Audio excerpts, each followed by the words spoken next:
Hello' বন্ধু বান্ধৱীসকল, আপোনালোকৰ কি খবৰ? ময়ো ভালে আছোঁ বা আমাৰ ঘৰখনৰ সকলো ভালেই আছে বাৰু। আপোনালোকৰ কেনেকুৱা খবৰ জনাবচোন দেই। আৰু পুৱাতে আজি বনালোঁ মানে ভিডিঅ'টো কেলৈ মানে যিখিনি আগত কৰি গ'লোঁ সেইখিনিতো দেখাবলৈ নাপালোঁ বাৰু।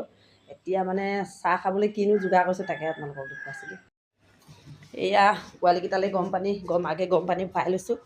গৰম পানী ভৰাই মেলি তাহাঁতলৈ ৰেডি কৰি লৈছোঁ। মানে সিহঁতি গৰম পানী নহ'লে নেখায় মানে ঠাণ্ডা পানী।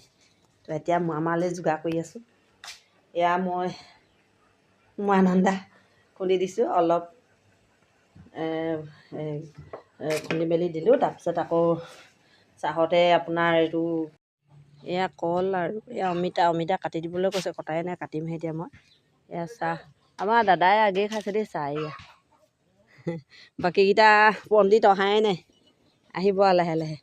মই এতিয়া সেই অমিতাকেইটাকে কাটি লওঁ। আৰু অমিতাটো কালাৰটো চাওকচোন, ইমান ধুনীয়া দেখিছে নাই? কালাৰটো দেখিছে? বহুত ডাঙৰ অমিতা আছিলে দেই এইটো। শাক খাবলৈ আনিছিলে কিন্তু পকা দেখিহে আমি এতিয়া খাম আৰু। আজিলৈ আহিলোঁ, বাই বাই।